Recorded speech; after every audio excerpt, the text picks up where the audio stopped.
नमस्कार दोस्तों, स्वागत है आपका स्लीपी क्लासेस में। दिल्ली के अंदर चीफ मिनिस्टर का फेरबदल हुआ है, तो कुछ उसके बारे में हम समझने की कोशिश करते हैं। कॉन्स्टिट्यूशनल यानी संवैधानिक तौर पे और लीगल तौर पे देखने की कोशिश करते हैं कि इसके क्या आउटकम्स हो सकते हैं। और इसके अलावा संडे को केजरीवाल, जो कि पुराने सीएम थे, उन्होंने कहा था कि शायद मैं कोशिश करूंगा या मैं चाहता हूं कि दिल्ली में जल्दी इलेक्शन हो जाए। तो ये जल्दी इलेक्शन कैसे होते हैं और क्यों होते हैं और क्या ये हो सकते हैं दिल्ली में या होंगे, इसके बारे में भी कुछ बात करेंगे। खबर जैसा कि आपको पता ही होगा अभी तक कि दिल्ली की तीसरी महिला मुख्यमंत्री बन चुकी हैं। अभी बनी नहीं है ऑफिशियली, क्योंकि ऑफिशियली शपथ ग्रहण नहीं हुआ है। और जो ओथ टेकिंग और अपॉइंटमेंट होगी दिल्ली के चीफ मिनिस्टर की, वो संवैधानिक तौर पे कॉन्स्टिट्यूशनल तरीके से प्रेसिडेंट के थ्रू की जाती है।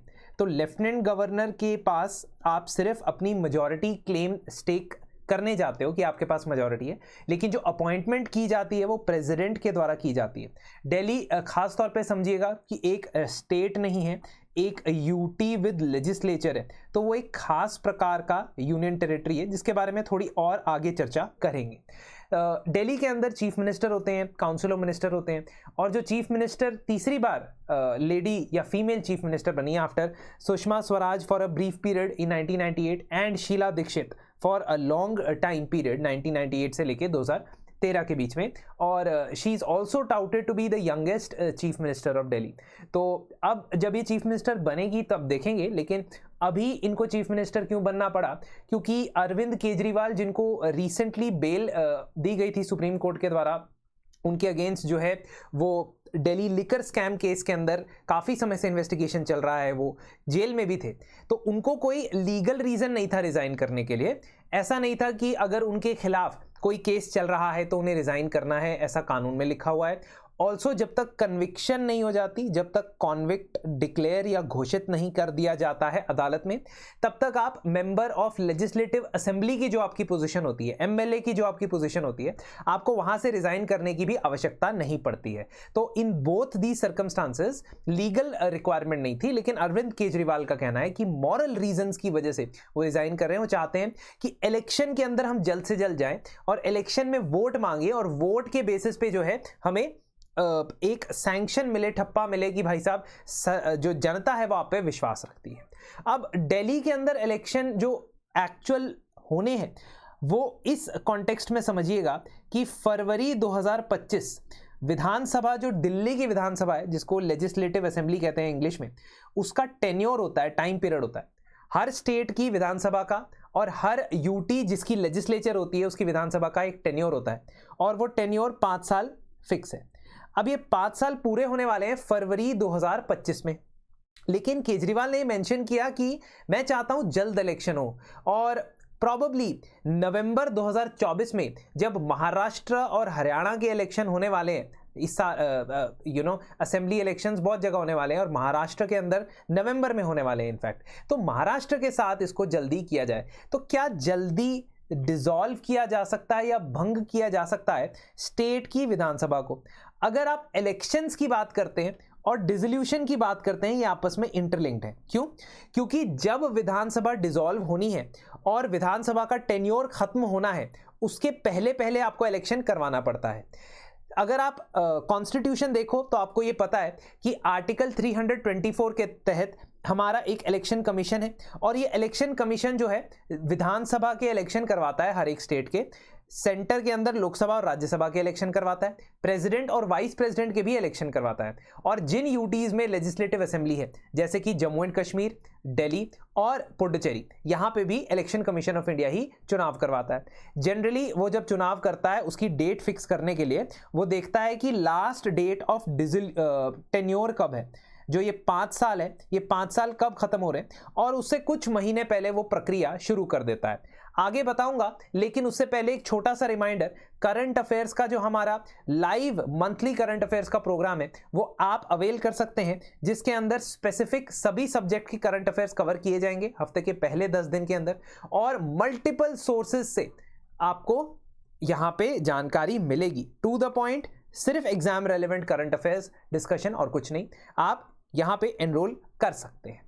चलिए, तो अब इलेक्शन के लिए क्या टाइम पीरियड फिक्स है कि कब इलेक्शन करवाने? देखिए, एक तो सिंपल है कि जब आपको पता है 5 इयर्स का टर्म है तो 5 इयर्स खत्म होने से पहले आप इलेक्शन करवा दो तो ट्रांजिशन ऑफ पावर इजीली हो जाती है। Secondly, representation of people act 1951 parliament का पास किया गया कानून है। इसमें यह लिखा है कि जब असेंबली का टेन्योर खत्म होगा उससे 6 महीने से पहले, यानी मान लीजिए फरवरी 2025 में टेन्योर खत्म हो रहा है तो जनवरी, दिसंबर, नवंबर, अक्टूबर, सितंबर, अगस्त से पहले, अगस्त 2025 से पहले आप इलेक्शन ना करवाएं। ठीक है, ऐसा लिखा गया है।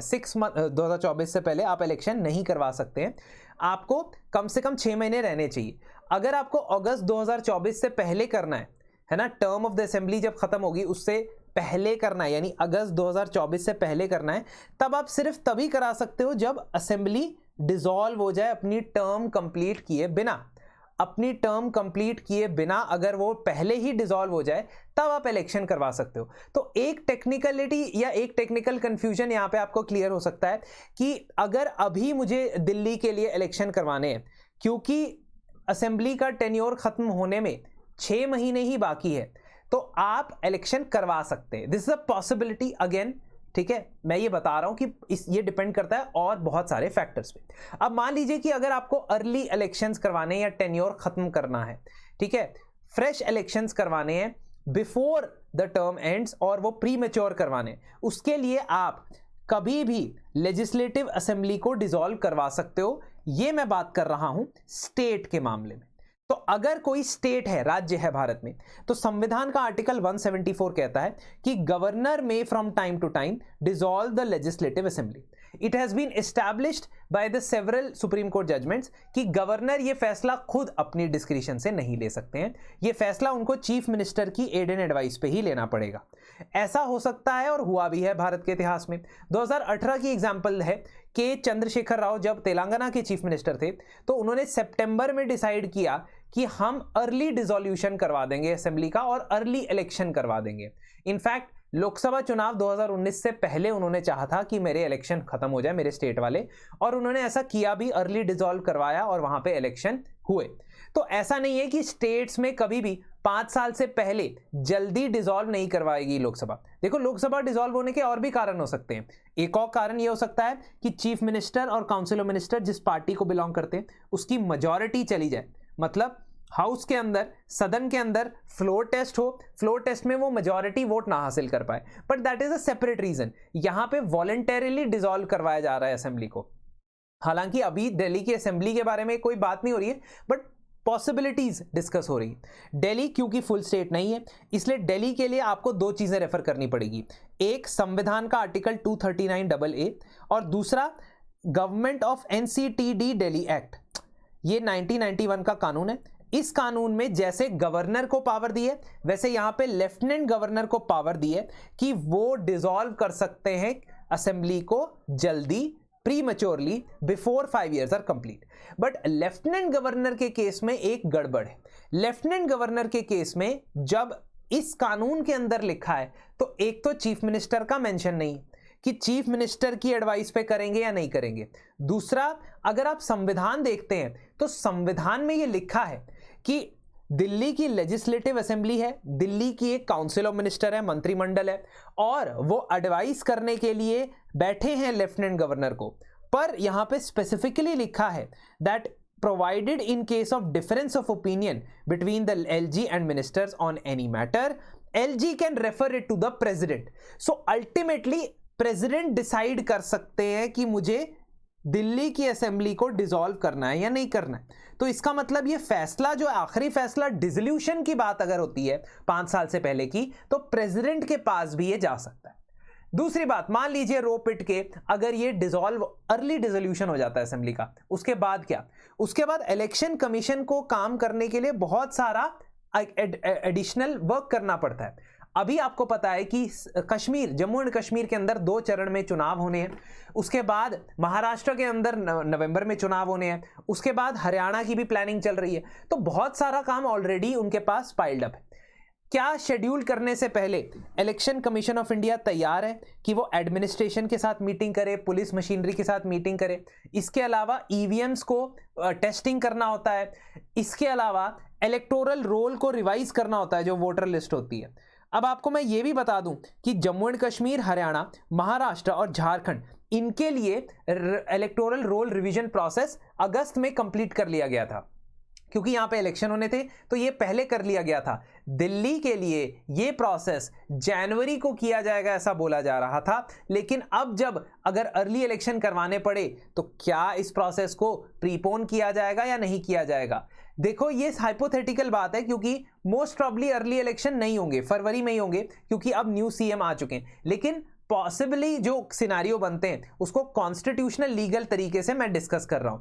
एक और चीज, अब इलेक्टोरल रोल्स के अंदर, इलेक्टोरल रोल्स यानी कि वोटर लिस्ट के अंदर जब आपको नाम लिखवाना है, नए वोटर को इंक्लूड करना है। नया वोटर कौन होगा? खास तौर पे वो होगा जिसकी 18 साल उम्र हुई। अब पहले क्या होता था कि आपका 1 जनवरी ही कट ऑफ डेट है, मतलब 1 जनवरी 2018 में के बाद से जो लोग जो है 18 साल से ऊपर हुए, सिर्फ उन्हीं को एक बारी में वोटर लिस्ट में ऐड किया जाएगा। नाउ 4 टाइम्स या 4 क्वालिफाइंग डेट्स हो सकती हैं, है ना?